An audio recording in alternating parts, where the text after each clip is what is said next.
الحمد لله والسلام على النبي أعوذ بالله من الشيطان الرجيم بسم الله الرحمن الرحيم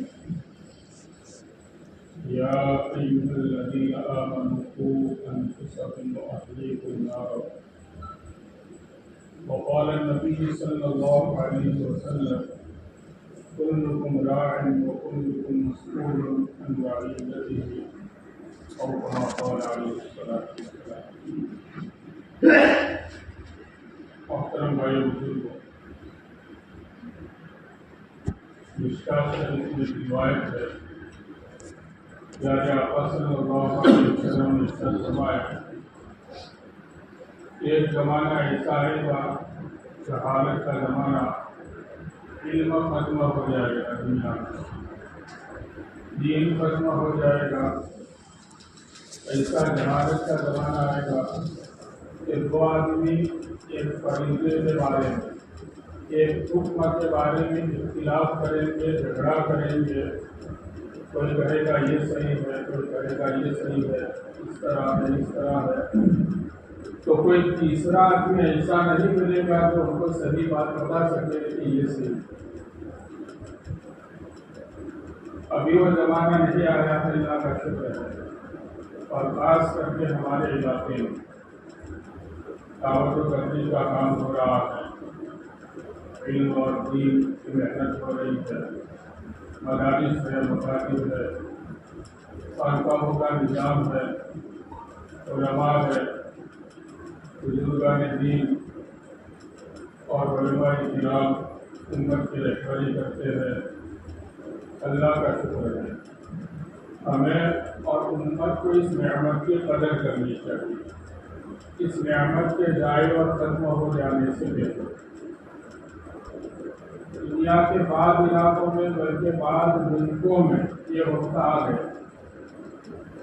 کہ پورے کے پورے علاقے اور صوبے ایسے ہیں کہ وہاں کوئی عالم، کوئی مفتی، کوئی امت کی فکر کرنے والا نہیں ہے.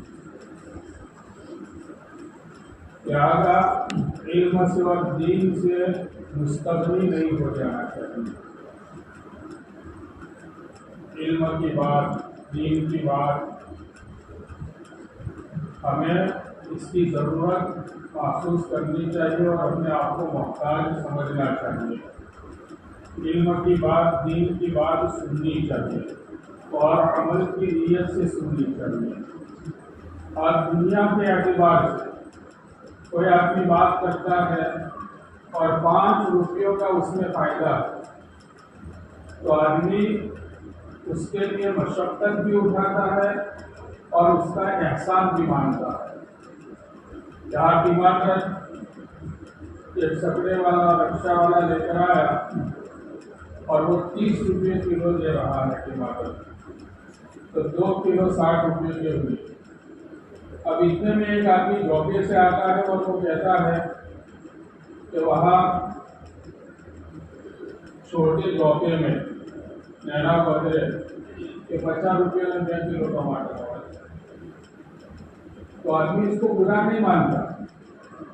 جہاں سے پیدل جاتا ہے وہاں پیدل جا کر ٹماٹر لے کر آتا ہے اور خبر دینے والے کا احسان مانتا ہے، اس کا شکر ادا کرتا ہے کہ تم نے، اور فائدہ کتنا ہوا؟ 5 روپے کا.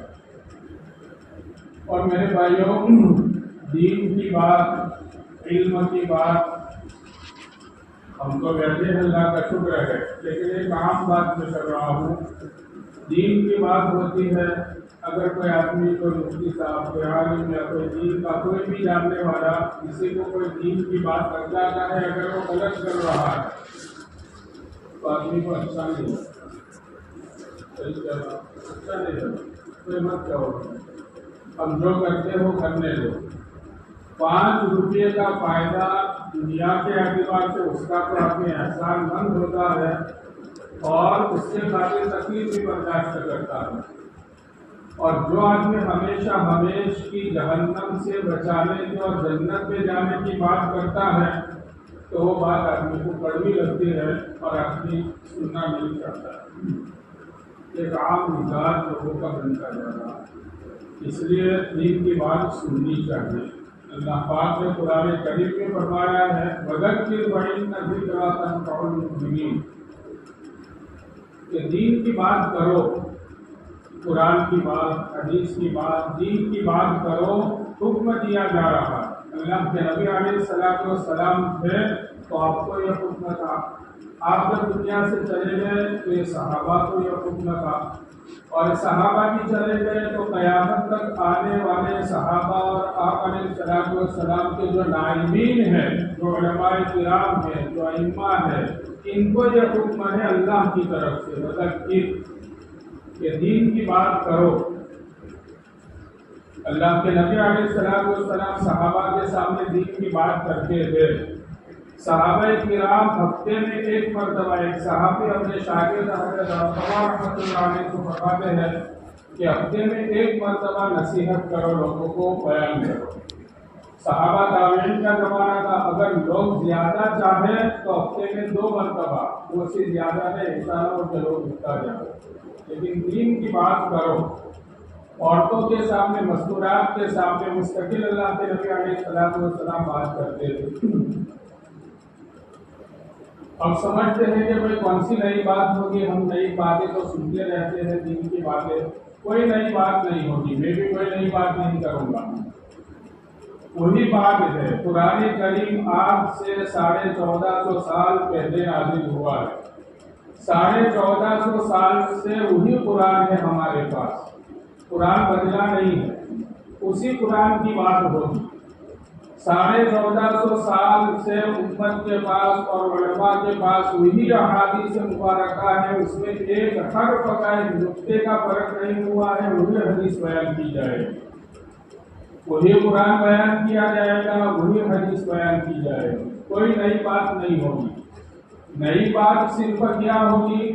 نئی بات یہ ہوگی کہ 1450 سال سے قرآن نازل ہوا ہے، میری عمر 50 سال کی ہو گئی تو 50 سال سے میرے اوپر قرآن نازل ہوا ہے، 60 سال سے میرے اوپر قرآن نازل ہوا ہے، لیکن یہ قرآن ابھی میری زندگی میں آیا نہیں ہے عملی طور پر۔ یہ بات نہیں امت کے لیے۔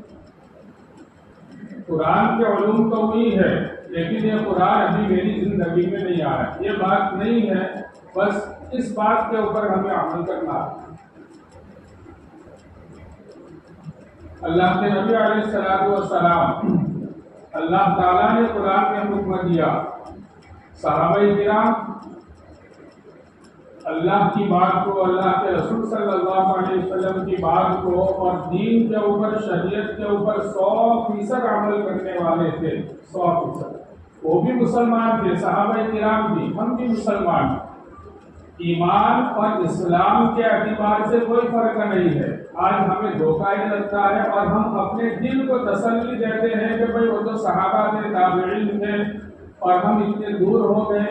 ٹھیک ہے، ہم فتنوں کے دور میں ہیں، اس کا انکار نہیں ہے، لیکن جس اللہ کو، جس خدا کو صحابہ مانتے تھے، وہی خدا ہمارا ہے۔ جو قرآن صحابہ پر نازل ہوا تھا اور اس میں جو احکام دیے گئے تھے، وہی قرآن آج اور قیامت تک رہے گا۔ جو رسول اور نبی صحابہ کے تھے، وہ آج ہمارے بھی اور قیامت تک رہیں گے، وہی شریعت رہے گی، وہی دین رہے گا۔ صرف ہمیں نفس اور شیطان دھوکہ دیتا ہے کہ بھائی جتنا ہو سکے کرو، کوئی حرج نہیں ہے۔ تو صحابہ تو پورا دین کے اوپر عمل کرتے تھے، 100% اور 100% عمل کرتے تھے۔ جب شراب کی حرمت نازل ہوئی، مسلم شریف میں روایت ہے کہ جب شراب کی حرمت نازل ہوئی، ابھی حرمت نازل نہیں ہوئی تھی، اللہ کے نبی علیہ اس سے پہلے کی جو آیتیں ہیں، یسألونک عن الخمر والمیسر قل فیہما اثم کبیر ومنافع للناس، یہ آیت نازل ہوئی تھی۔ اس کے بعد ابھی بڑی حرمت بڑھی، یا ایھا الذین آمنوا لا تقربوا الصلاۃ وانتم سکارى، دوسرے نمبر پر یہ آیت نازل ہوئی کہ بعض اوقات کے اندر شراب پینے کو حرام کر دیا گیا، لیکن ابھی مکمل طور پر شراب کی حرمت نازل نہیں ہوئی تھی۔ تو اللہ کے نبی علیہ السلام نے صحابہ سے فرمایا کہ اللہ کی طرف سے ایسا اشارہ مل رہا ہے کہ شراب ان قریب حرام ہو جائے گی، ابھی حرام نہیں ہے، لہٰذا جس کے پاس شراب ہے تو یہ محسن اور کر لیجیے، اگر کسی کے پاس شراب ہے تو اور کر لیجیے، فبیعوها اس کو بیچ دو کسی بھی طریقے سے، اس کی قیمت، ابھی شراب حرام نہیں۔ تو صحابہ نے کیا جنہوں نے کیا، لیکن ابھی بہت ساری شراب صحابہ کے پاس ابھی موجود تھی کہ حرمت نازل ہو گئی۔ انما الخمر والمیسر والانصاب والازلام رجس من عمل الشیطان فاجتنبوه لعلکم تفلحون، کہ اب شراب سے بچ جاؤ۔ صحابہ نے ذرا برابر کوئی تأمل نہیں کیا، عربوں کی بھٹی کے اندر شراب پڑی ہوئی تھی، جتنی پرانی شراب ہوتی تھی اس کو قیمتی سمجھا جاتا تھا اور وہ آدمی معزز سمجھا جاتا تھا۔ مسلمانوں کے پاس اتنی ساری شرابیں تھی، لیکن مسلم شریف کی روایت ہے کہ صحابہ نے بغیر بس اللہ کا حکم ہے، اللہ کے نبی علیہ السلام کا فرمان ہے، شراب کو مدینہ منورہ میں اس طرح بہا دیا کہ گلیوں میں شراب بہنے لگی۔ ایک صحابی بعد میں آئے، ان کو ابھی پتا نہیں تھا کہ شراب حرام ہوئی ہے، شراب لے کر آئے اللہ کے نبی علیہ السلام کے پاس، پورا مشکیلہ بچ کر، مشق بھر کر۔ تو اللہ کے نبی علیہ السلام نے فرمایا کہ تم کیا لے کر آئے؟ انہوں نے کہا یا رسول اللہ شراب ہے۔ آپ نے فرمایا کہ آپ کو معلوم ہے شراب حرام ہو گئی ہے؟ تو ان کے ساتھ ایک دوسرے آدمی تھے، تو ان سے کانا پھوسی کرنے لگے، کان میں کچھ بات کہنے لگے۔ اللہ کے نبی علیہ السلام نے فرمایا بھائی کیا کہہ رہے ہو، کیا کہا تم نے؟ کہ میں نے یہ کہا ان سے کہ بھائی شراب اب حرام ہو گئی، اب اس کو پی تو نہیں سکتے، تو اس کو بیچ دو، پینا حرام ہے، اس کو بیچ دو۔ اللہ کے نبی علیہ السلام نے فرمایا جس ذات نے شراب کے پینے کو حرام کیا ہے، اس نے اس کے بیچنے کو اور اس کی قیمت استعمال کرنے کو بھی حرام کیا ہے۔ ان صحابی نے فوراً مشکلہ کا منہ کھول دیا اور شراب بہا دی۔ ایک سفر کے موقع پر سر کا لباس پہننا، لال سر کا لباس اور پیلا لباس پہننا، اس سے اللہ کے نبی علیہ السلام نے منع کیا ہے مردوں کہ مرد لال یا پیلا لباس، چادر، کوئی لباس، ایسا لباس نہ پہنے، آپ نے منع کیا ہے۔ تو اونٹوں کے اوپر جو زین اور کپڑا بچھایا جاتا ہے، تو بعض صحابہ کے اونٹوں کے اوپر جو زین اور کپڑا بچھایا ہوا تھا سر کا کپڑا تھا۔ اللہ کے نبی علیہ السلام نے دیکھا کہ اونٹوں کے اوپر سر کا کپڑا ہے، تو اللہ کے نبی علیہ السلام نے صحابہ سے فرمایا کہ کیا بات ہے، میں تم کو دیکھ رہا ہوں کہ سرخی تم پر غالب آ رہی ہے، کہ اتنی زیادہ سر کا کپڑے اور چادریں اونٹوں کے اوپر بچھائی جا رہی ہیں۔ بس اتنا سننا تھا کہ صحابہ اتنے تیزی سے دوڑے وہ چادریں اتارنے کے لیے اونٹوں کے اوپر سے، اتنے تیزی سے دوڑے اور بھاگے عمل کرنے کے لیے کہ اونٹ بدکنے لگے، اونٹ بدکنے لگے۔ میرے بھائیوں، وہی اللہ ہے، وہی اللہ ہے۔ آج بھی اللہ تعالیٰ قرآن میں فرماتے ہیں یا ایھا الذین آمنوا اطیعوا اللہ واطیعوا الرسول واولی الامر منکم۔ اطیعوا اللہ، اللہ کا حکم مانو، یعنی قرآن کو مانو۔ اللہ کے نبی علیہ السلام کو اللہ نے جو حکم دیا قرآن کی شکل میں دیا، تو قرآن آج بھی موجود ہے ہمارے پاس۔ اللہ کے نبی علیہ السلام دنیا سے چلے گئے، لیکن اللہ تعالیٰ نے قرآن میں جو حکم دیا ہے سب سمجھ سکتے ہیں علماء، اور سب دیندار ہے اتنا سمجھ سکتے ہیں۔ یہاں پر اس آیت میں اللہ تعالیٰ نے یا ایھا الذین آمنوا اطیعوا اللہ واطیعوا محمد نہیں فرمایا، واطیعوا محمد نہیں فرمایا، اس لیے کہ وما محمد الا رسول قد خلت من قبله الرسل افإن مات او قتل انقلبتم على اعقابكم۔ محمد ایک نبی ہے، ایک رسول ہے، لیکن اس کے ساتھ ساتھ ایک بشر اور ایک انسان ہے۔ تمام نبیوں کو موت آ گئی، محمد کو بھی موت آ جائے گی۔ قتل کا لفظ استعمال کیا گیا ہے، محمد کو قتل کر دیا جائے یا ان کو موت آ جائے، تو کیا تم دین چھوڑ دو گے؟ تو یہاں پر محمد کا لفظ استعمال نہیں کیا گیا، رسول اور رسالت کا لفظ استعمال کیا گیا ہے کہ محمد کو تو موت آ جائے گی، لیکن محمد جو رسول بن کر آئے ہیں وہ قیامت تک کے لیے وہ زندہ رہیں گے، رسول ہونے کی حیثیت سے، نبی ہونے کی حیثیت سے آپ کی رسالت باقی رہے گی۔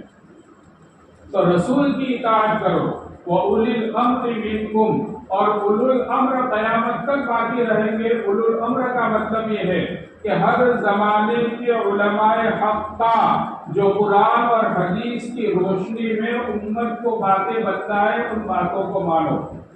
یہ اللہ تعالیٰ فرما رہے ہیں، اللہ باقی ہے، اللہ کے رسول باقی ہے، رسول کی رسالت باقی ہے، اور ہر زمانے کے اندر علماء حق کا باقی رہیں گے، یہ قرآن کہہ رہا ہے۔ اگر امت نے اس کو مان لیا اور اس کے مطابق اپنی زندگی گزاری تو یہ امت کی اس کے اندر کامیابی ہے۔ جہاں بھی امت نے اس کو چھوڑا، ایسے بہت سارے ملک ہیں جن تفصیل میں ہم نے نہیں جانا ہے کہ جہاں پر یہ سیاہیں سکتہ بخاری شریف جہاں لکھی گئی، مسلم شریف لکھی گئی، ترمذی شریف لکھی گئی، آج وہ ملک اور وہ علاقے ایسے ہیں کہ وہاں پر بخاری شریف کے نام کا کسی کو پتہ نہیں ہے، اور آج وہاں پر تھوڑی جاگروکی آئی ہے، دوسرے ممالک کے لوگ وہ جاتے ہیں تو وہ لوگ پوچھتے ہیں کہ اچھا تمہارے پاس بخاری شریف ہے، کم از کم اس کے فوٹو کا سرے ورق کا اس کے فوٹو کی ہمیں زیارت کرا۔ وہ اس کے لیے ترس رہے ہیں۔ جب انہوں نے چھوڑ دیا، مستغنی ہو گئے، بے نیاز ہو گئے، تو اللہ پاک نے سب ختم کر دیا۔ وَاللَّهُ الْغَنِيُّ وَأَنْتُمُ الْفُقَرَاءُ، اللہ تعالیٰ فرماتے ہیں اللہ کی ذات بے نیاز ہے، اللہ کو کسی کی کوئی پرواہ نہیں ہے۔ وَأَنْتُمُ الْفُقَرَاءُ، تم سب بھکاری ہو، ساری مخلوق بھکاری ہے، ہم سب محتاج ہیں اور بھکاری ہے، اللہ کی ذات بے نیاز ہے۔ اس لیے میرے بھائیو، اللہ پاک کا قرآن باقی ہے، رسول کی رسالت باقی ہے، علماء اور علم باقی ہے، ہمیں مستغنی نہیں ہو جانا چاہیے۔ فتنوں کا دور ہے، فتنوں کے دور سے ہم گزر رہے ہیں، لیکن اللہ کے نبی علیہ السلام کے زمانے میں صحابہ نے جو مشقتیں اٹھائی دین کے خاطر، مشقتیں اتنی صحابہ نے اٹھائی کہ اس کا کوئی اندازہ نہیں لگا سکتا۔ صحابہ نے اپنی جانیں اللہ کے نبی علیہ السلام پر فدا کر دی، تو مشقتیں تو ہم نہیں اٹھا سکتے۔ صحابہ کے زمانے میں فتنے نہیں تھے اتنے جو آج کل فتنے ہیں۔ آج ہم فتنوں سے قریب ہو رہے ہیں اور آئندہ بھی فتنے آتے رہیں گے۔ اللہ کے نبی علیہ السلام نے فرمایا کہ ایسے ایسے فتنے آئیں گے، ایک فتنہ آئے گا کہ امت پریشان ہو جائے گی، ابھی یہ ختم ہو جائے گا اور اب امت چین سے بیٹھے گی کہ دوسرا ایسا خطرناک فتنہ آئے گا کہ امت سمجھے گی کہ بس اب تو ہم ہلاک ہو گئے، اور پیچھے والے فتنے کو وہ بھول جائے گا اور اس کو ہلکا اور کم سمجھے گی۔ ایسے ایسے فتنے آئیں گے۔ ایک حدیث شریف میں پیارے آقا صلی اللہ علیہ وسلم نے فرمایا کہ ایک زمانہ ایسا آئے گا کہ ایمان اور دین کو بچانا اتنا مشکل ہو جائے گا جیسے ہاتھ میں انگارہ رکھنا اور انگارہ لے کر گھومنا۔ میرے بھائیوں، یہ وقت آ گیا ہے، آج اس شکل کے ساتھ، اس کھلیے کے ساتھ سفر کرنا مشکل ہو گیا۔ آج نماز پڑھنا عام سڑکوں کے اوپر اور عوامی جگہوں کے اوپر نماز پڑھنا مشکل ہو گیا۔ وَلَن تَرْضَىٰ عَنْكَ الْيَهُودُ وَلَا النَّصَارَىٰ حَتَّىٰ تَتَّبِعَ مِلَّتَهُمْ۔ دنیا کفر شرک یہود عیسائیت دنیا یہ کہنے لگی یہ سب چھوڑ دو، اپنا دھرم چھوڑ دو، اسلام چھوڑ دو اور ہمارے جیسے ہو جاؤ۔ تو آج دین کے اوپر چلنا، اللہ کے نبی علیہ السلام نے پیشن گوئی دی تھی 1450 سال پہلے کہ ایسا زمانہ آئے گا، فتنوں کا زمانہ آئے گا، آ گیا فتنوں کا زمانہ۔ لیکن اس زمانے میں کرنا کیا ہے امت کو، یہ بھی اللہ کے نبی علیہ السلام نے ہم کو بتلا دیا تھا 1450 سال پہلے بتلا دیا تھا۔ کیا بتلایا تھا کہ اس زمانے کے اندر اپنے ایمان کی، اپنے آخرت کی اور اپنے اولاد اور اپنے نسلوں کی ایمان کی فکر کرنی ہے۔ میرے بھائی، جس زمانے سے ہم گزر رہے ہیں یہ فتنوں کا زمانہ ہے، یقیناً اور زیادہ فتنے آئیں گے اور زیادہ فتنے آئیں گے، لیکن ان فتنوں کے دور میں ہمیں اپنا ایمان بچانا ہے، مطمئن ہو کر نہیں بیٹھنا ہے۔ آج ارتداد کا دور ہے، مختلف طریقوں سے، مختلف شکلوں سے۔ اللہ کے نبی علیہ السلام نے فرمایا کہ ایک زمانہ ایسا آئے گا کہ پوری دنیا اور پوری دنیا کا کفر، شرک یہ مسلمانوں کو کھانے کے لیے اس طریقے پر جھپٹے گا اور اس طریقے پر ٹوٹ پڑے گا جس طریقے پر کئی دنوں کے بھوکے لوگ کھانے کے اوپر ٹوٹ پڑتے ہیں۔ تو یہ زمانہ آ گیا، یہ سب ہونے والا تھا اس زمانے میں۔ صحابہ کرام کے زمانے میں اللہ کے نبی علیہ السلام نے یہ بات فرمائی تھی، آپ نے فرمایا تھا کہ ایک وقت آئے گا اسی چین سکون کا کہ یمن کے صنعاء سے ایک جوان عورت، خوبصورت عورت سواری پر سوار ہو کر جائے گی، اطمینان کے ساتھ پورا سفر طے کرے گی، مکہ شریف میں آئے گی، خانہ کعبہ کا طواف کرے گی اور طواف کر کے وہ واپس جائے گی، لیکن اس کو کوئی چھیڑنے والا نہیں ہوگا پورے سفر کے اندر، پورے راستے میں۔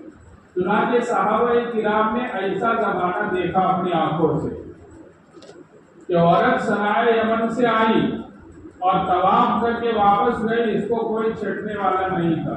اس زمانے کے اندر یہ سوچنے کی بات ہے، اس زمانے میں اللہ کے نبی علیہ السلام نے یہ فرمایا کہ فتنوں کا زمانہ ایسا آئے گا۔ تو یہ فتنوں کے زمانے سے ہم گزر رہے ہیں، لیکن کوئی گھبرانے کی ضرورت نہیں ہے۔ فتنے اور اس سے بھی زیادہ خطرناک آئیں گے۔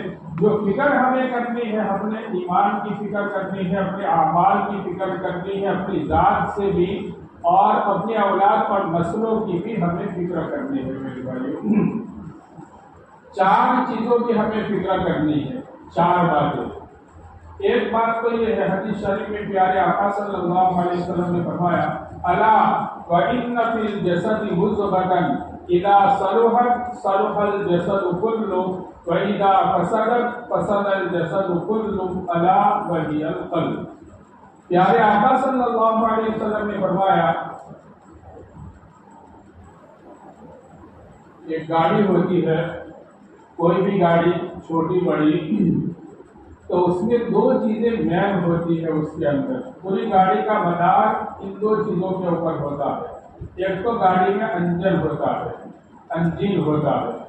اگر انجن صحیح ہے گاڑی کا تو گاڑی اگر اس کے اوپر سے اس کی باڈی، ہوا بھی کم ہے ٹائر میں، باڈی کے اندر تھوڑا سڑا لگا ہوا ہے، لیکن اس کا انجن کمپلیٹ ہے۔ اسی طریقے پر دوسری چیز ہے گاڑی کے اندر ایندھن۔ گاڑی میں ایندھن کمپلیٹ ہے، پیٹرول، ڈیزل، گیس، جو بھی گاڑی ہو، اس میں یہ پورا مکمل ہے، اچھا ہے، صاف ستھرا ہے، کچرے والا نہیں ہے، ڈپلیکیٹ نہیں ہے، اس میں جعلی نہیں ہے، اوریجنل ہے ایندھن۔ یہ 2 چیزیں ہیں تو گاڑی چلے گی جہاں آدمی کو جانا ہے، چاہے اس کی ہوا کم ہے، باڈی کے اندر تھوڑا سڑا لگا ہوا ہے، لیکن اگر اوپر سے پورا ٹھیک ٹھاک ہے گاڑی، اس کی باڈی میں ذرا بھی کچھ نہیں ہے، ایسا لگتا ہے کہ ابھی 2024 کا ماڈل ہے، لیکن سیل لگاؤ تو سیل لگتا نہیں ہے، تو میکینک کو بلایا کہ اس کا انجن ختم ہو گیا، تو گاڑی چلے گی، ایک ذرا وہ حرکت بھی نہیں کرے گی گاڑی۔ انجن ہے کمپلیٹ، لیکن اس میں ایندھن نہیں ہے، پیٹرول نہیں ہے، ڈیزل نہیں ہے، تو بھی گاڑی نہیں چلے گی، گاڑی نہیں چلے گی۔ اللہ پاک نے یہ جو ہمارا جسم بنایا ہے، یہ ہمارا جسم ایک پوری زندگی ہے، یہ پوری زندگی اللہ پاک نے بنائی ہے جسم۔ انسان دنیا میں زندگی گزارتا ہے، یہ ساری ضرورت کی چیزیں ہیں دنیا کے اندر۔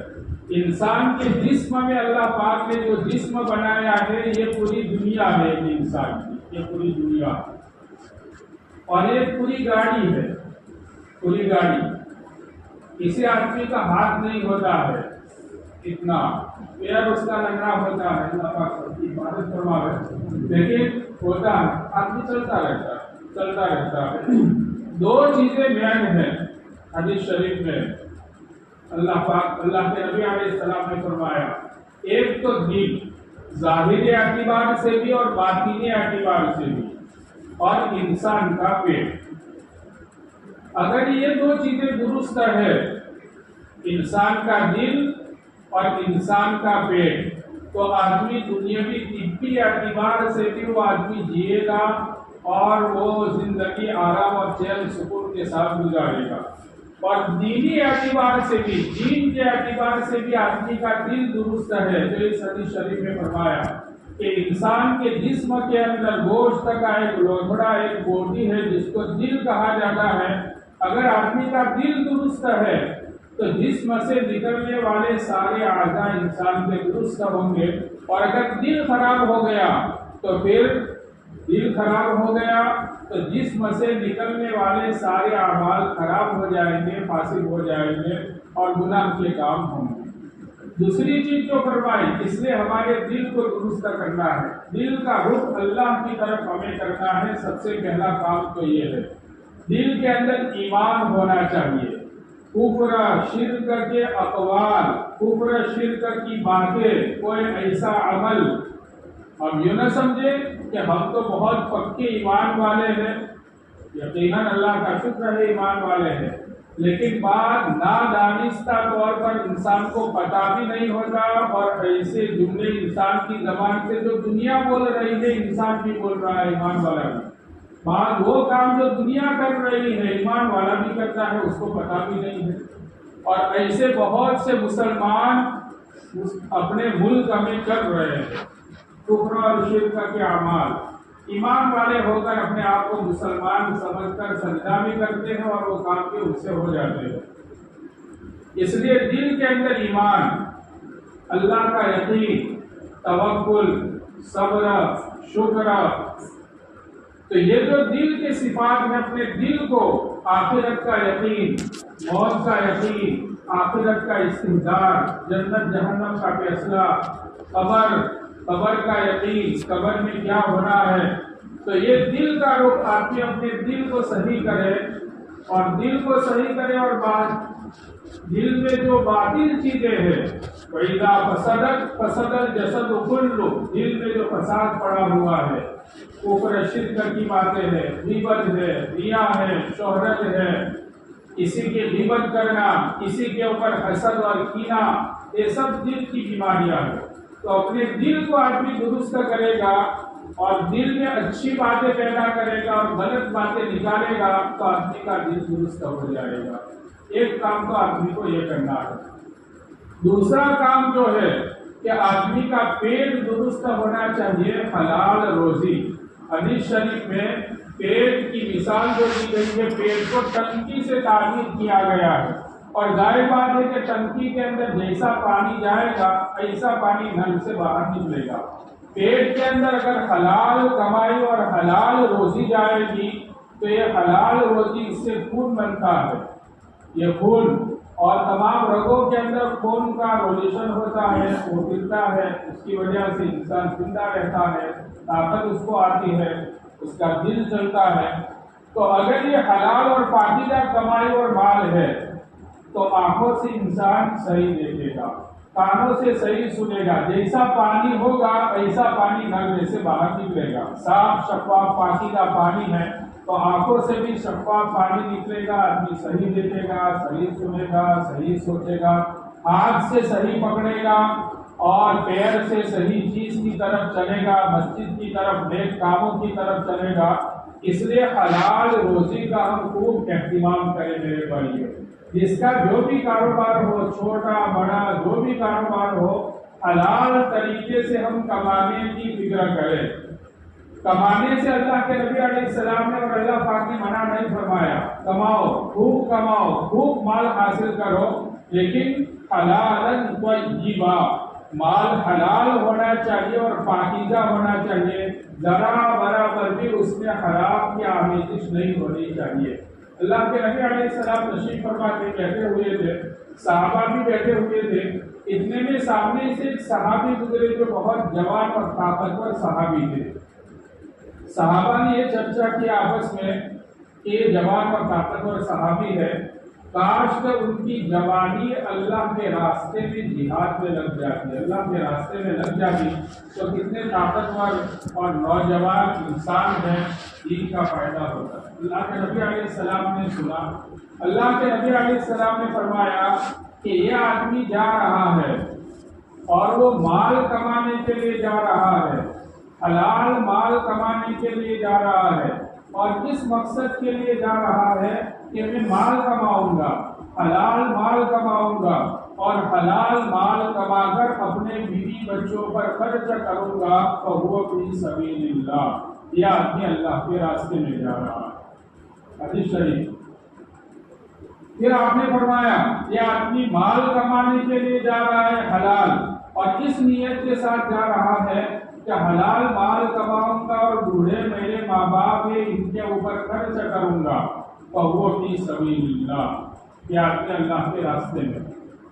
آپ نے فرمایا یہ آدمی جا رہا ہے مال کمانے کے لیے، اور اس مقصد کے لیے مال کما رہا ہے کہ میں مال کماؤں گا تاکہ کسی کے سامنے مجھے ہاتھ نہ پھیلانا پڑے، میں اپنی ضروریات کو پورا کروں، فَهُوَ فِي سَبِيلِ اللَّهِ، بس یہ آدمی اللہ کے راستے میں، اس کو اللہ کے راستے کا ثواب ملے گا۔ ہاں، اگر کوئی آدمی اس مقصد کے لیے مال کمانے کے لیے جا رہا ہے کہ میرا مال بڑھے، اور ریا اور شہرت کے لیے اگر وہ جا رہا ہے، فَهُوَ فِي سَبِيلِ الشَّيْطَانِ، پس یہ شیطان کے راستے میں جا رہا ہے۔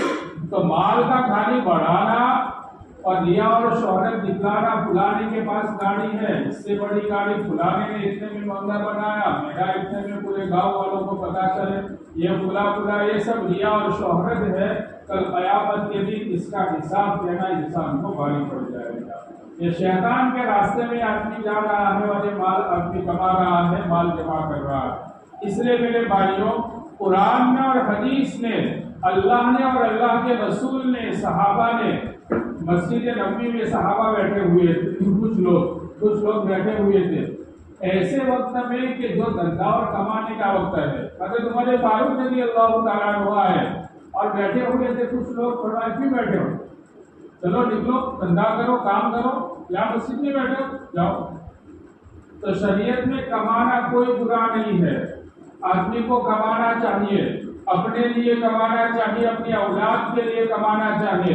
ابھی مسلم شریف میں روایت آئی، اللہ کے نبی علیہ السلام نے حضرت سعد بن ابی وقاص رضی اللہ تعالیٰ عنہ سے فرمایا کہ تم اپنے اولاد کو مالدار چھوڑو، تم اپنی اولاد کے لیے مال چھوڑو، یہ بہت بہتر ہے اس سے کہ تم اپنی اولاد کو عالتاً، فقیر اور محتاج چھوڑو، یتکففون، وہ لوگوں کے سامنے، یتکففون الناس، لوگوں کے سامنے اپنا ہاتھ پھیلاوے، لوگوں کے سامنے دستے سوال دراز کرے، اپنا ہاتھ پھیلاوے، اس سے بہتر ہے کہ اپنے اولاد کو مالدار بنا کر چھوڑو، مال کماؤ۔ تو اپنے لیے مال کماؤ، اپنی اولاد کے لیے مال کماؤ، لیکن میرے بھائیوں دو شرطیں لگائی ہیں قرآن میں اور حدیث نے، حلالاً طیبا، مال حلال طریقے سے ہونا چاہیے اور پاکیزہ مال ہونا چاہیے، حلال بھی ہونا چاہیے اور پاک بھی ہونا چاہیے۔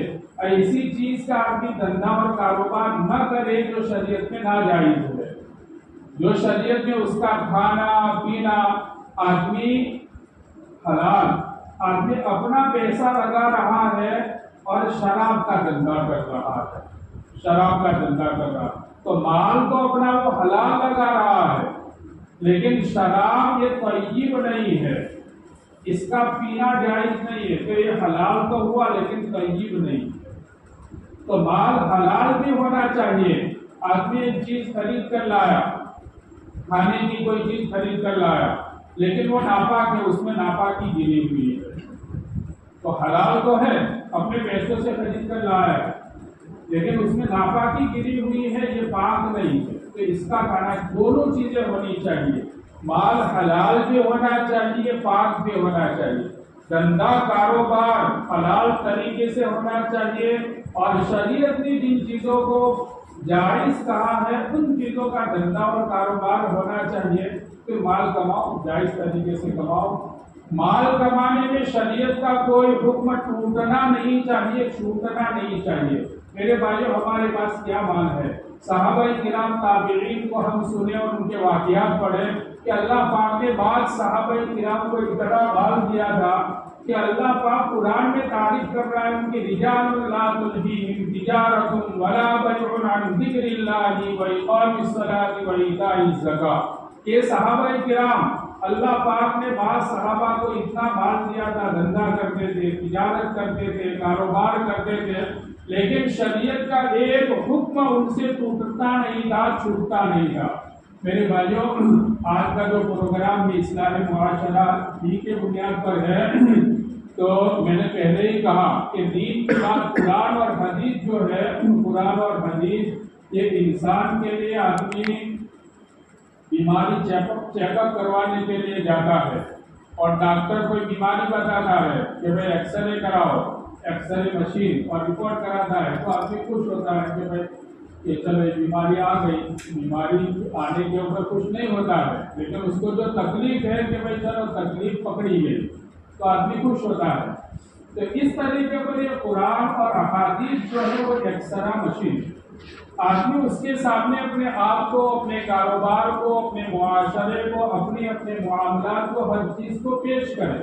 اگر قرآن اور حدیث کے مطابق ہمارا معاملہ ہو رہا ہے، معاشرت ہو رہی ہے، ہماری زندگی گزر رہی تو خوشی کی بات ہے، آدمی کو خوش ہونا چاہیے۔ اور اگر کوئی غلط چیز ہے تو ہمیں اس کی اصلاح کر دینی چاہیے۔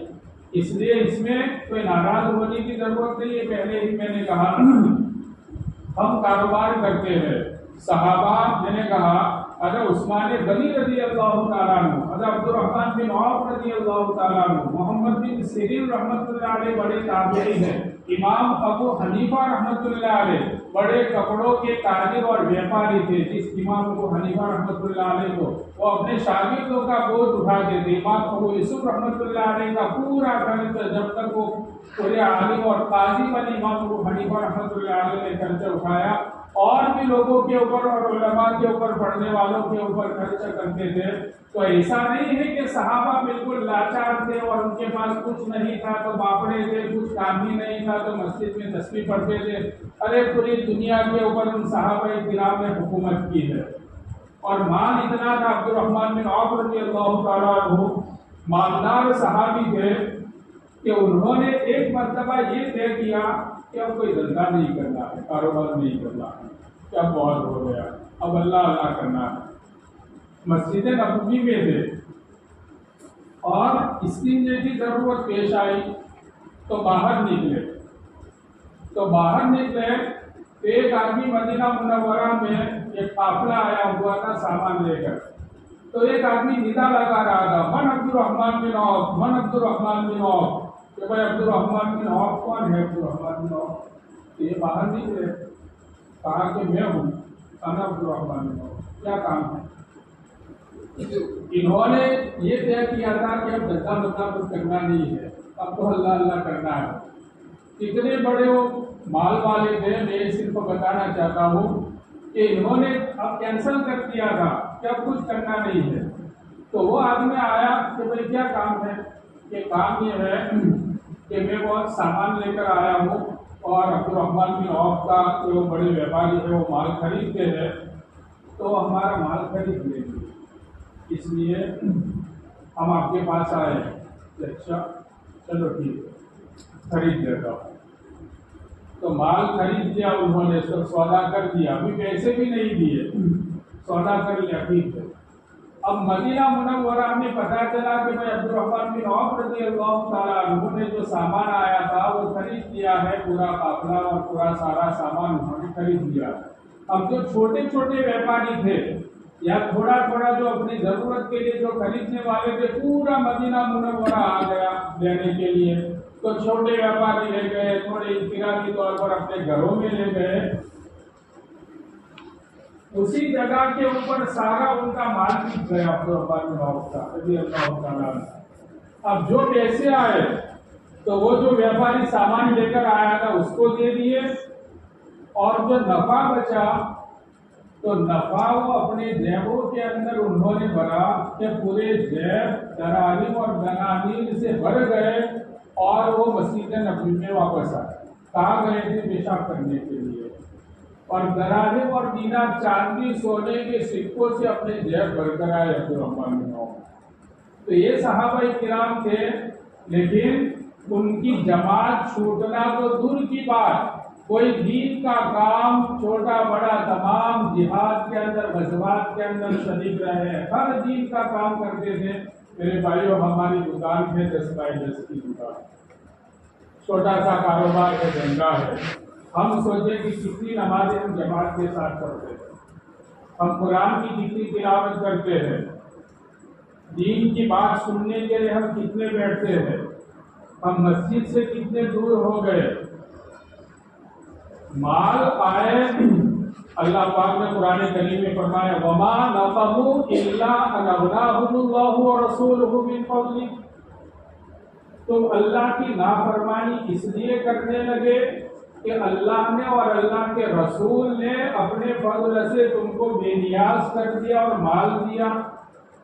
اللہ نے اور اس کے رسول نے تم کو مال دیا، تو اس کا تم یہ احسان چکا رہے ہو کہ اللہ کے اور اللہ کے رسول کی نافرمانی کرنے لگے۔ ارے میرے بھائیو، دھندا نہیں تھا، اللہ پاک نے دھندا دیا، کاروبار نہیں تھا، کاروبار دیا، ملازمت نہیں تھی، اللہ پاک نے ملازمت دی، تو اللہ کا شکر ادا کرنا چاہیے اور اللہ کی اطاعت کرنی چاہیے، اللہ کے رسول کی فرما برداری کرنی چاہیے۔ آدمی الٹا کرتا ہے، آدمی الٹا کرتا ہے، دین کو چھوڑتا ہے، دین سے دوری اختیار کرتا ہے۔ نہیں میرے بھائی، صحابہ اور تابعین، میں نے کہا کہ ہم سے بہت زیادہ مالدار تھے، جو صحابہ مالدار تھے، لیکن دین میں کوئی فرق نہیں آتا تھا۔ ہم بھی عقیدہ کریں اور سب کچھ ہو سکتا ہے کہ پوری دینداری کے ساتھ مال کمائیں گے حلال جائز طریقے سے، ہزاروں اور سینکڑوں ناجائز شکلیں ہو سکتی ہیں اور دنیا میں چل رہی ہے، لیکن جائز شکل کے ساتھ ہم دھندا کاروبار کریں گے، اس میں برکت ہوگی، اس میں برکت ہوگی، اس میں چین سکون ہوگا۔ اگر 1 روپیہ حرام کا آ گیا، ہم نے سنا ہے حدیث شریف میں ہے کہ اگر 1 رقمہ اگر پیٹ کے اندر حرام کا چلا گیا، ایک حدیث شریف میں ہے کہ 40 دن تک اس کی نماز قبول نہیں ہوگی، اور دوسری روایت میں کہ 40 دن تک اس کا کوئی نیک عمل قبول نہیں ہوگا، کوئی بھی نیک عمل قبول نہیں ہوگا اگر 1 لقمہ حرام کا پیٹ میں چلا گیا۔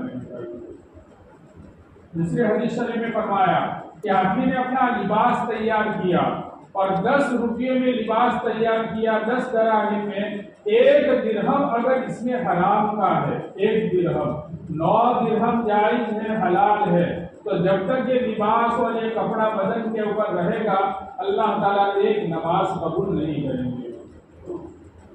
تو حلال اور پاکیزہ طریقے سے ہم کماویں، کاروبار کے اندر کوئی ناجائز شکل نہیں ہونی چاہیے۔ اگر حرام طریقے سے مال آئے گا تو میں نے کہا کہ آنکھوں سے، کان سے آدمی کو نیک کام کرنے کی توفیق نہیں ہوگی، نیک اعمال کے اندر انسان کی طبیعت نہیں لگے گی، آدمی کا جسم نافرمان ہو جائے گا، اللہ کا باغی بن جائے گا، اللہ کے رسول صلی اللہ علیہ وسلم کی اطاعت ختم ہو جائے گی، سنت اور دین کی اہمیت نکل جائے گی۔ پیٹرول خراب ہو گیا، گاڑی چلے گی نہیں، انجن خراب ہو گیا، گاڑی نہیں چلے گی، پھر دین کے اندر اور دین کے احکام کے مطابق زندگی گزارنے کی انسان کو توفیق نہیں ملے گی۔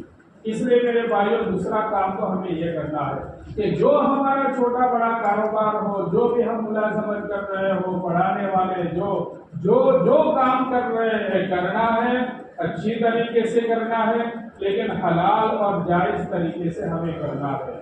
اگر حلال اور جائز طریقے سے کریں گے، اپنی زندگی بھی صحیح ہوگی اور اپنے اولاد کی زندگی بھی صحیح ہوگی۔ قرآن کریم میں اللہ نے فرمایا یا ایھا الذین آمنوا قوا انفسکم واہلیکم نارا، اپنے آپ کو بھی جہنم کی آگ سے بچاؤ اور اپنے اولاد کو بھی جہنم کی آگ سے بچاؤ۔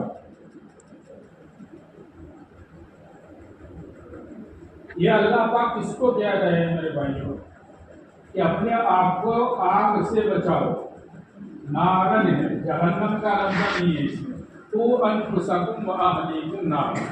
اپنے آپ کو اور اپنی اولاد کو آگ سے بچاؤ. اللہ تعالیٰ فرماتے ہیں. یہ قرآن اس کے اوپر پہلے مرحلے میں یعنی براہ راست جو قرآن نازل ہوا وہ صحابہ کے اوپر نازل ہوا.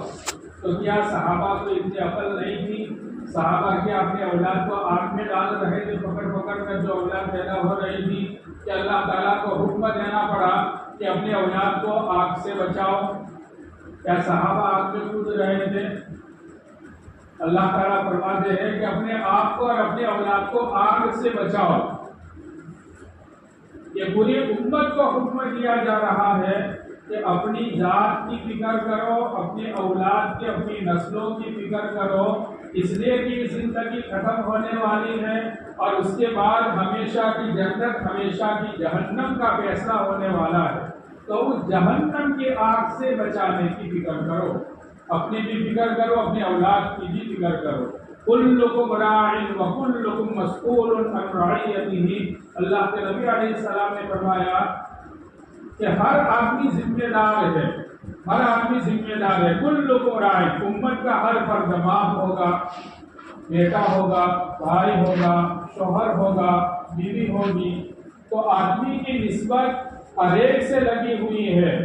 آدمی اپنی ذات کا تو ذمہ دار ہے.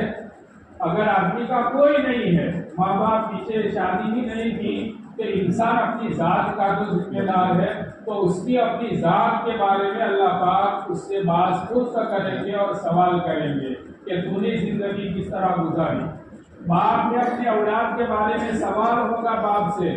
شوہر ہے، بیوی کے بارے میں سوال ہوگا، اور بیوی ہے تو بیوی اپنے بچوں کی پرورش اور گھریلو کام کاج کس طریقے پر وہ کر رہی ہے. شوہر کے مال میں، جان میں، اپنی ذات میں، حیا میں وہ کیا کر رہی ہے، امانت داری یا خیانت کر رہی ہے. عورت سے بھی سوال ہوگا.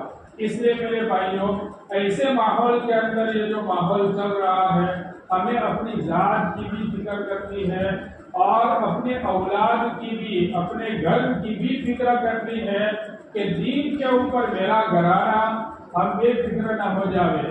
آج موبائل کا دور ہے، فتنوں کا دور ہے. گھر میں بیٹھے بیٹھے بھی فتنے آ رہے ہیں. گھر میں بیٹھے بیٹھے ذرا گھر سے باہر قدم نکالا تو باہر بھی فتنے ہیں.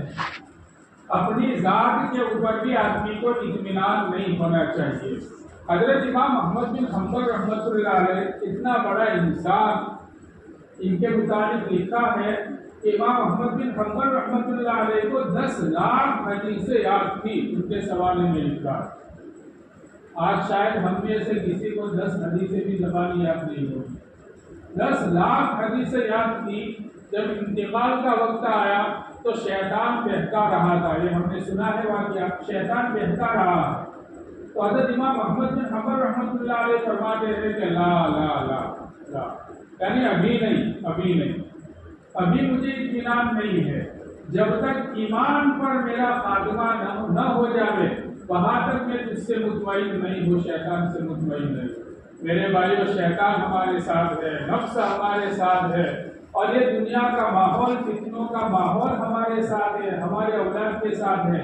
ہم کیسے مطمئن ہو سکتے ہیں؟ میرے بھائی، ہمیں کتنی فکر کرنی چاہیے.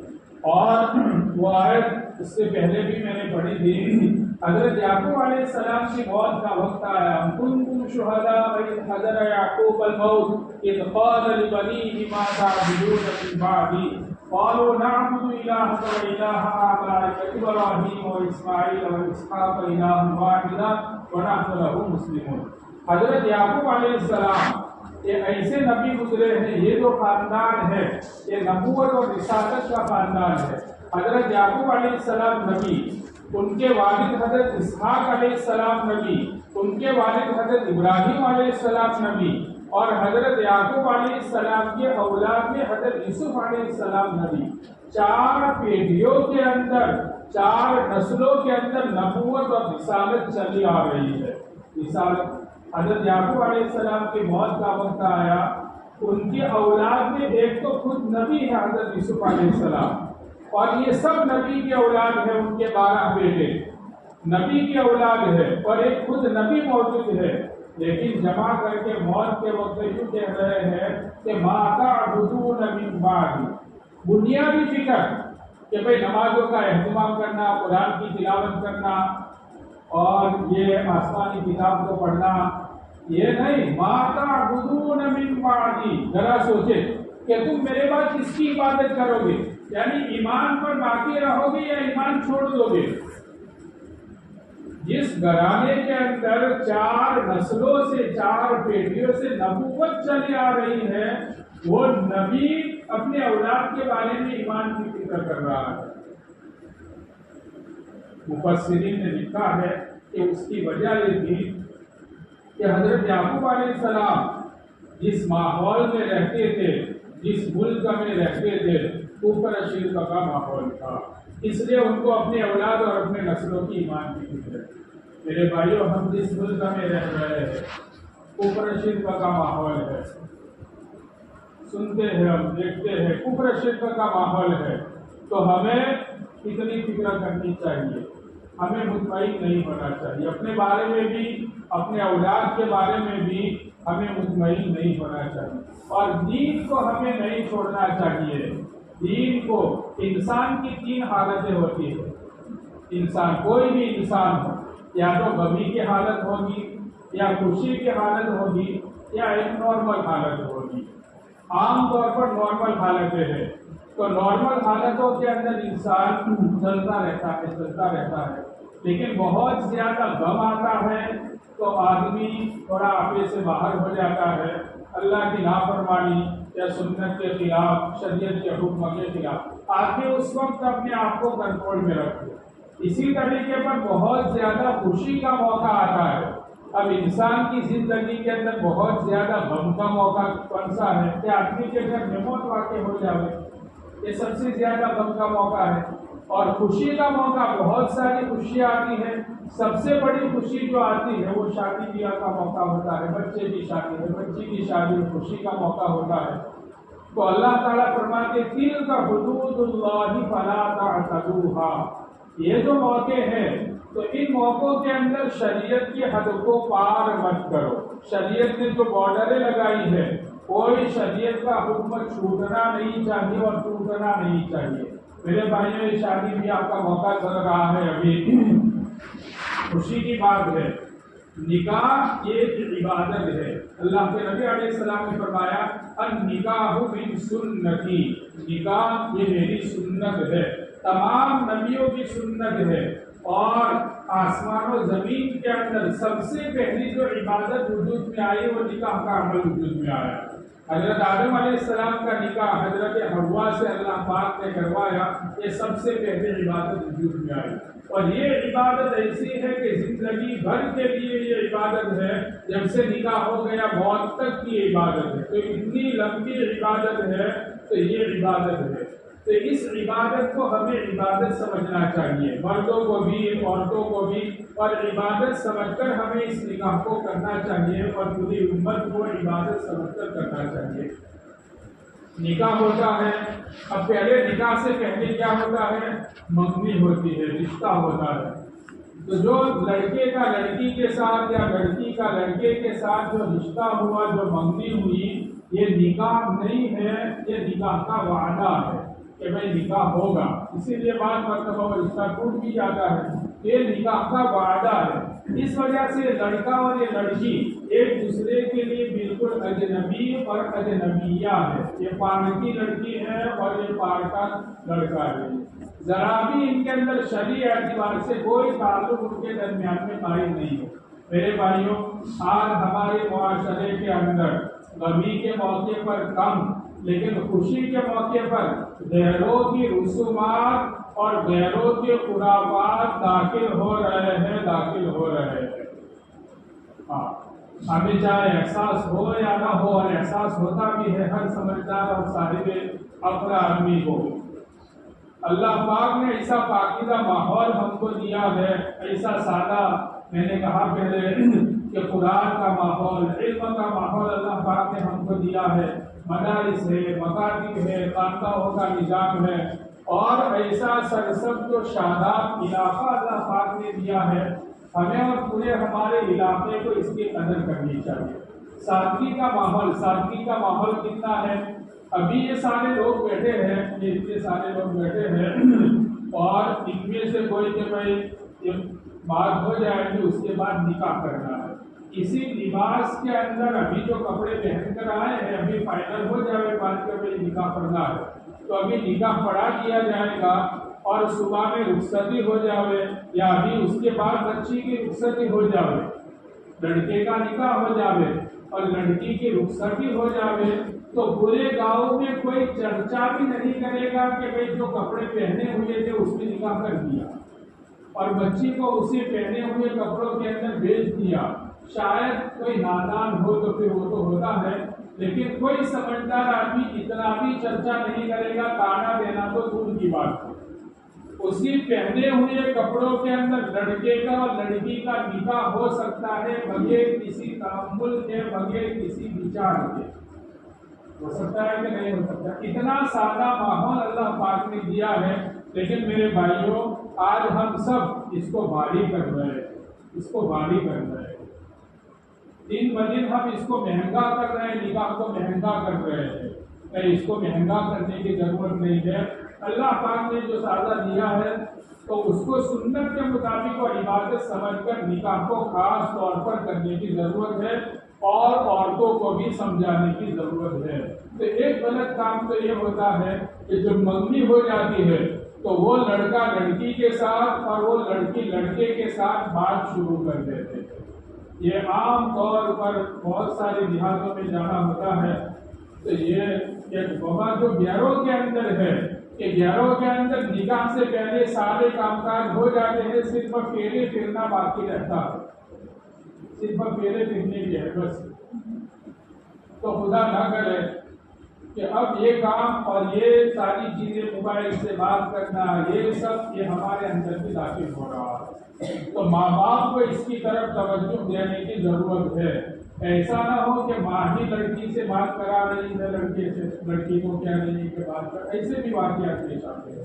اس لیے قطعاً حرام اور ناجائز ہے، ذرا بھی بات نہ کی جائے۔ اب نکاح کا وقت آیا تو نکاح سے پہلے کپڑے تیار کیے جاتے ہیں، تو کپڑے لڑکا بھی تیار کرے، جو سامان لڑکی بھی تیار کرے، لیکن میرے بھائیوں شریعت کی حد میں رہ کر جو سنت لباس اللہ پاک نے ہم کو جو دیا ہے، مردوں کا بھی سنت لباس، عورتوں کا بھی سنت لباس۔ سنت لباس کس کو کہا جاتا ہے؟ ہر زمانے کے جو بزرگان دین ہے وہ جو لباس پہنتے ہیں یہ سنت لباس۔ ہمارے جو بزرگ ہیں وہ کیسا لباس پہنتے ہیں تو وہ سنت لباس ہے۔ تو ایسا ہے اللہ پاک نے جو پیسے دیے ہیں، خوشی کا موقع ہے تو آدمی اچھے سے اچھا کپڑا لاوے، لیکن اس کی کٹنگ سٹنگ جو ہونی چاہیے وہ شریعت کے مطابق اور سنت کے مطابق ہونی چاہیے۔ اسی طریقے پر گھر کے اندر بچی کی شادی ہے تو کپڑے لاؤ کوئی حرج نہیں ہے، لیکن آج کل جو کپڑے ارے اتنا پاکیزہ اللہ پاک نے لباس دیا ہے اور یہ سنت طریقہ اللہ پاک نے یہ پسند نہیں ہے، اور گھروں کا لباس وہ گھاگھرے بناتی ہے لڑکیاں، لڑکی کی ماں بھی خوشی کے موقع پر۔ اب یہ گھروں کا لباس ہے، یہ سنت اپنا لباس ہے تو وہ عورتوں کو پسند نہیں، اور خوشی کے موقع پر وہ گھاگھرے سلاتی ہے، کیا سلاتی ہے اور ایسا لباس۔ میرے بھائیوں بالکل مردوں کو اس کے اوپر نگاہ رکھنے کی ضرورت ہے۔ عورتیں یہ کم عقل ہے، ناقصات العقل والدین ان کو کہا گیا ہے، ان کے اندر عقل کم ہے، وہ پوری بات کو نہیں سمجھ سکتے۔ الرجال قوامون علی النساء، یہ قرآن نے فرمایا کہ عورتوں کو کوئی دکھ نہیں پہنچانا ہے، ان کے پورے حقوق ادا کرنے ہیں، لیکن گھر کے اندر جو حکم چلے گا وہ تو مرد کا چلے گا۔ عورت کو ذرا برابر تکلیف نہیں پہنچنی چاہیے، سارے حقوق اس کے ادا کرنے ہیں۔ وَعَاشِرُوهُنَّ بِالْمَعْرُوفِ، قرآن کہہ رہا ہے بھلائی کے ساتھ، اچھائی کے ساتھ، تمام حقوق کی ادائیگی کے ساتھ، حسن اخلاق کے ساتھ ان کے ساتھ زندگی گزارو، لیکن الرجال قوامون علی النساء، باپ جو چلے گی وہ تو مرد کی بات چلے گی، شوہر کی بات چلے گی، باپ کی بات چلے گی، عورت کی بات نہیں چلے گی۔ کوئی بیوی مانتی نہیں ہے، بچہ نہیں مانتی، یہ کیا بات ہے؟ الرجال قوامون علی النساء، اس لیے گھر میں کوئی شریعت کے خلاف کوئی لباس نہیں ہونا چاہیے۔ پھر اس کے بعد رخصتی ہے وہ بھی شریعت کے مطابق ہونی چاہیے۔ ولیمہ ہے، ولیمہ کرنا سنت ہے، لیکن اچھی نیت کے ساتھ، اخلاص کے ساتھ، اور کوئی شریعت کا حکم ٹوٹنا نہیں چاہیے۔ اگر جائز طریقے سے ولیمہ ہو رہا ہے، اگر خرافات ہو رہی ہے ولیمے کے اندر، پورے گاؤں کا، پورے علاقے کا ولیمہ ہے، بے پردگی ہو رہی ہے، تو ولیمہ کرنا سنت ہے۔ اور حرام کام ہو رہا ہو تو سنت کو چھوڑنا فرض اور واجب ہے۔ ایک سنت کام کی وجہ سے اگر حرام کا ارتکاب ہو رہا ہے تو سنت کو چھوڑ دیا جائے گا اور حرام کا ارتکاب نہیں کیا جائے گا۔ اس لیے ولیمہ کرے اچھی نیت کے ساتھ، کوئی ریا شہرت کا جذبہ نہیں ہونا چاہیے۔ سنت اللہ کے نبی علیہ الصلوۃ والسلام نے بھی ولیمہ کیا ہے، تو ولیمہ سنت کی نیت سے کرنا چاہیے، جو کرے شوق کے ساتھ، کوئی ریا شہرت کا جذبہ نہیں ہونا چاہیے۔ اور کھلاؤ، اطعموا الطعام، لوگوں کو کھانا کھلاؤ، یہ حکم دیا گیا ہے حدیث شریف کے اندر۔ تو اچھی نیت کے ساتھ ولیمہ، لیکن کوئی ناجائز نہیں ہونا چاہیے۔ پھر اس میں شادی بیاہ کے موقع پر پھر بہو گھر میں آتی ہے، تو پھر کوئی گھروں میں جو حرکتیں ہوتی ہے، اسی کوئی حرکت کرنا، اور پھر کمرے کو سنگارنا، ضرورت سے زیادہ شادی ہو رہی ہے تو خیر جو ہو رہا ہے نارمل انداز میں واقعی کریں، لیکن خاص اسی کے لیے اس میں پیسے ضائع کرنا اور دکھاوا کرنا، کہ میرے بھائیوں میں نے کہا نکاح ایک عبادت ہے، تو اس کو عبادت کے طریقے پر کرنا چاہیے۔ صحابہ کرام نے نکاح کیا، بالکل یہ بھی نہیں کہ نکاح اس طریقے پر ہو رہا ہے کہ پڑوسی کو بھی خبر نہیں ہے اور بھائی کو بھی خبر نہیں ہے، گھر میں موت ہو گئی ہے، اس طریقے پر نکاح ہو رہا ہے، نہیں، یہ بھی نہیں۔ دل کا حدود اللہ پاک نے ہم کو جو حکم دیا ہے، اور یہ امت محمدیہ جو ہے امتن وسطا، اعتدال کے ساتھ اللہ پاک نے احکام دیے ہیں۔ یہودیوں کے اندر کڑک احکام تھے، سخت احکام تھے، عیسائیوں کے اندر بہت نرم احکام تھے۔ ہمیں جو اللہ پاک نے شریعت دی ہے کہ بالکل اعتدال، بالکل اعتدال، کہ بالکل سخت بھی نہیں اور بالکل نیچے بھی نہیں۔ تو شریعت نے یہ بھی نہیں کہا کہ بھئی بالکل کچھ مت کرو موت واقع ہو جائے، یہ بھی نہیں کہا اللہ کے نبی علیہ السلام نے، بلکہ یہ فرمایا کہ خوشی کا اظہار ہونا چاہیے، گھروں کے اندر خوشی کا اظہار ہونا چاہیے، تو کھاؤ کھلاؤ، خوشی کا موقع ہے، لیکن کوئی شریعت کا حکم ٹوٹنا نہیں چاہیے ضرورت سے زیادہ۔ پھر ولیمہ ہوتا ہے تو پھر بہو کو خاص اس کی نشست بنا کر، اب یہ بھی رواج چل پڑا ہے بعض دیہاتوں کے اندر، تو یہ بھی بہو کے لیے خاص کرسی یا خاص کچھ اور اس کے اوپر بٹھایا جاتا ہے۔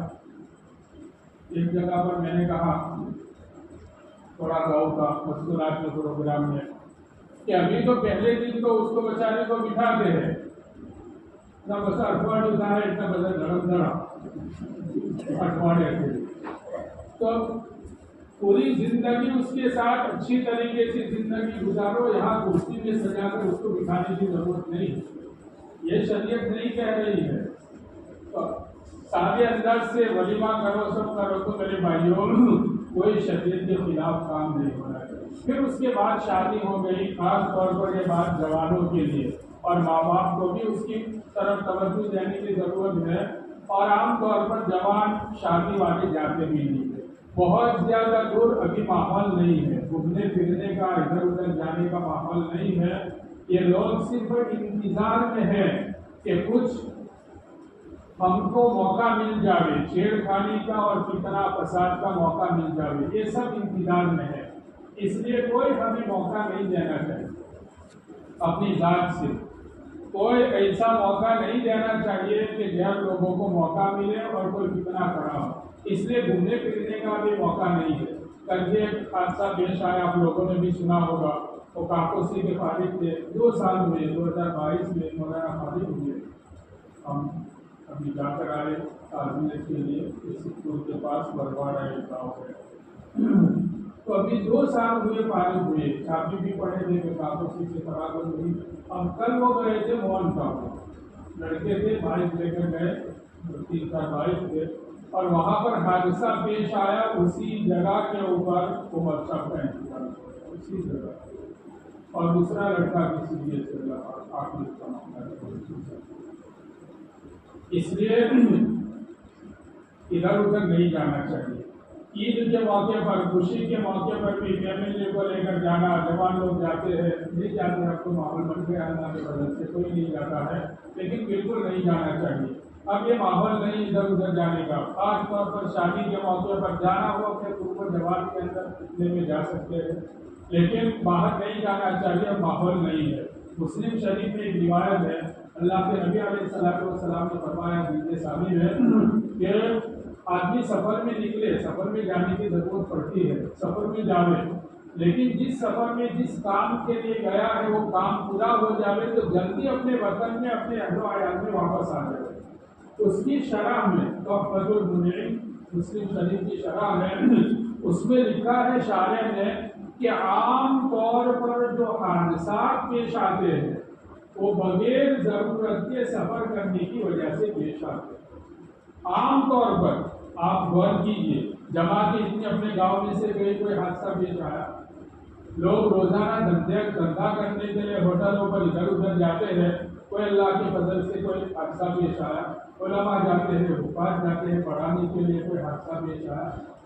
عام طور پر جو حادثات پیش آتے ہیں وہ بغیر ضرورت کے سفر کرنے کی وجہ سے پیش آتے ہیں۔ بالکل صحیح بات، میں نے جو یہ بات پڑھی میں نے کہا بالکل صحیح بات ہے۔ عام طور پر حادثہ، اس لیے بغیر ایک ہے موت اور ایک ہے حادثہ، دونوں میں فرق ہے۔ موت تو آدمی کی جہاں لکھی ہے اس جگہ پر اور اس وقت میں موت آئے گی۔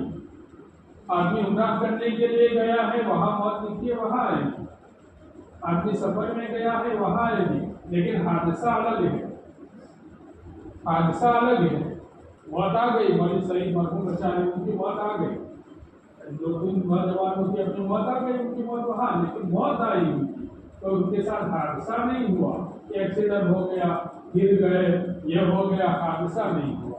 اس لیے میرے بھائیوں، ایک تو صبح شام ابھی جو ماحول ہے فتنوں کا اور یہ سب، روزانہ صبح شام دعاؤں کا اہتمام کرنا چاہیے، روزانہ یاسین شریف پڑھنی چاہیے، اور یہ عافیت کی یہ جو مومن کا ہتھیار اس کو بتایا ہے، یہ دعا جو ہے بہت ساری دعائیں ہیں عافیت کی، تو وہ دعائیں خود بھی اہتمام کرنا چاہیے، بیوی بچوں کو بھی اس کا اہتمام کروانا چاہیے، اور نوجوانوں کے لیے خاص طور پر ادھر ادھر گھومنے کے لیے اب جانے کا موقع نہیں ہو گیا۔ اللہ تعالیٰ